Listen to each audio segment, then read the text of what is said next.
Assalamualaikum warahmatullahi wabarakatuh. Di sini saya bersama rekan saya yaitu Ulina ingin menjelaskan hasil analisis borang yang berjudul Tolak Harkat Bendera dan Nyanyi Lagu Indonesia Raya dengan 2 siswa SMP di Batam dan dikeluarkan dari sekolah. Setelah saya menonton YouTube, saya menemukanlah namanya analisis masalah. Apakah analisis masalah itu? Yaitu analisis masalahnya salah satu pemicu radikalisme adalah tidak menghormati identitas nasional. Jadi di sini saya akan bahas materi yang sudah saya ketahui dan yang belum saya ketahui. Mari kita simak. Nah, lalu yang pertama ada materi rehabilitasi negara terhadap kaum radikalisme. Maksudnya gimana sih cara kita mencegah negara ini terhadap kaum radikalisme ini? Pertama, saya jelaskan dulu nih, apa sih radikalisme itu sendiri dalam Pancasila ini? Radikalisme itu suatu masalah bagi demokrasi Indonesia yang mempersoalkan suatu keinginan pada perubahan yang menentang keseluruhan, yaitu struktur fundamental yang secara politik ini diarahkan pada setiap gerakan atau tindakan yang ingin mengubah suatu sistem. Pencegahan terhadap radikalisme ini yang pertama ialah kita harus mensosialisasikan ajaran agama yang santun dengan saling menghargai dan menghormati upaya yang sudah dijalankan dengan adanya upacara, yaitu hormat. Dalam penjelasan ini saya turut damai dalam mengikuti upacara berlangsung, dan pastinya juga kita sebagai manusia harus toleransi dalam menyikapi situasi ini dan juga hidup rukun dalam menerima sesuatu keberagaman dengan memiliki rasa cinta tanah air serta ajaran agama. Lalu yang kedua, harus menjalani hubungan koordinatif dengan lembaga ormas atau keagamaan, baik Islam, Kristen, Hindu, Buddha, dan Konghucu dalam upaya pencegahan pamer radikalisme ini. Dan juga dalam materi ini kita harus melakukan penanggulangan paham terhadap radikalisme dengan edukasi masyarakat dengan adanya yang pertama penyuluhan, yang kedua bimbingan masyarakat di sekolah, yang ketiga keluarga, yang keempat majelis taklim, yang kelima pesantren, serta sejumlah program seperti dialog, workshop, dan diklat. Jadi saya memberitahu nih, jangan sampai anak muda zaman sekarang terpengaruh dengan adanya paham-paham radikal, karena paham radikal ini bukan saja bisa mengancam kehidupan berbangsa dan bernegara, tapi radikal ini juga bisa merusak kehidupan rumah tangga, masa depan dengan apapun yang udah kita jalankan. Apalagi penyebaran paham radikalisme ini saat ini sangat marak disebarkan melalui media sosial dengan terutama sasarannya anak-anak muda. Lalu yang kedua yaitu dengan materi apa sih pentingnya bersosialisasi penghormatan terhadap media sosial ini. Saya jelaskan dulu. Yang pertama, memang media sosial ini sarana untuk bersosialisasi.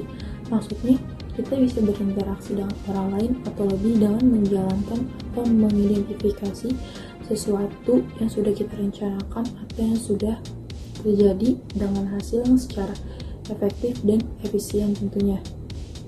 Dan sekarang kaitannya dengan pentingnya bersosialisasi dalam penghormatan media sosial itu masuk ke dalam etika, karena dalam menggunakannya media sosial ini kita penting untuk pengguna memegang kendali dan juga penting dalam menjalankan sosialisasinya ini dengan mewujudkannya peran serta siswa ataupun siswi dengan masyarakat dalam menghormati ataupun menghargai, memahami, menegakkan dan memajukan negara kesatuan Republik Indonesia demi terwujudnya ketertiban sekolah ini dalam sosial dan hukum yang setiap pelaksananya juga dilakukannya untuk membangun kebersamaan dan kepercayaannya dalam pelayanan terhadap siswa dan siswi tersebut.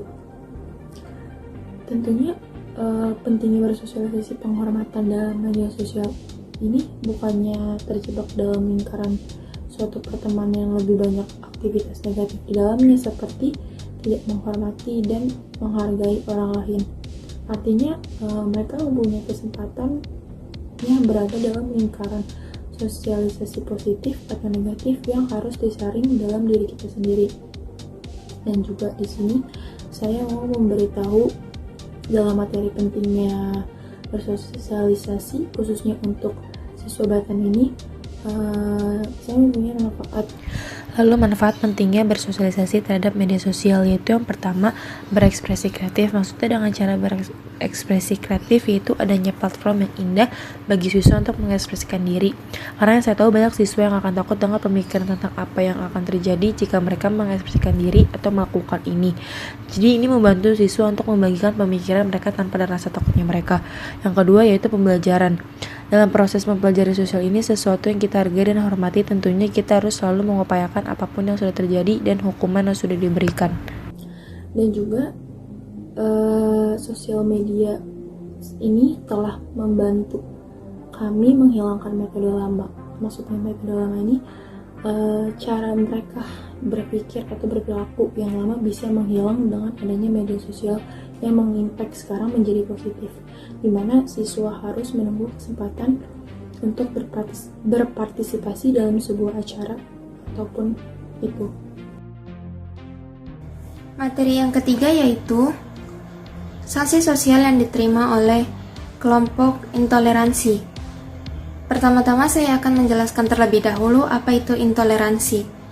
Intoleransi adalah kondisi di mana suatu kelompok seperti masyarakat, kelompok agama maupun non-agama secara spesifik menolak untuk menoleransi suatu hal yang dilakukan oleh seseorang, atau bisa dikatakan juga tidak menghargai apa yang berbeda darinya dan keyakinannya. Biasanya, sanksi yang diterima oleh kelompok tersebut yang pertama yaitu sebuah cibiran dari orang-orang sekitar, yang kedua mendapat pandangan negatif dari masyarakat sekitar, yang ketiga masyarakat sekitar bisa saja mengusir atau meminta oknum intoleran tersebut pergi dari daerah tempat tinggal mereka, dan yang terakhir sanksi terberatnya yaitu dikenakan hukuman penjara oleh pihak yang berwajib. Materi yang terakhir yaitu tentang efektivitas pembelajaran kewarganegaraan bagi sivitas akademika. Pembelajaran kewarganegaraan sendiri merupakan pendidikan yang tidak hanya untuk mendapatkan pengetahuan, melainkan juga untuk yang pertama yaitu membangun karakter manusia di Indonesia sebagai warga negara yang baik. Yang kedua, mengembangkan sikap kewarganegaraan bagi generasi muda, dan yang terakhir membangun karakter dan kebudayaan bangsa. Pembelajaran kewarganegaraan juga membina dan mengembangkan warga negara yang baik, seperti warga negara yang mampu berpartisipasi dan bertanggung jawab dalam kehidupan berbangsa dan bernegara. Efektivitas pembelajaran kewarganegaraan bagi sivitas akademika saat ini menurut International Commission of Churches, Indonesia masih kurang berhasil dalam menyelenggarakan pembelajaran kewarganegaraan seperti yang diamanatkan dalam Undang-Undang tentang Sistem Pendidikan Nasional. Karena isi maupun penyampaian pada pembelajaran kewarganegaraan sangat tidak memuaskan. Dari mulai isi pembelajarannya yang hanya mencatat hal-hal yang baik, hingga cara penyampaiannya pun hanya searah bahkan indoktrinatif. Sekian pemaparan materi dari kelompok 2, kurang lebihnya mohon maaf. Terima kasih.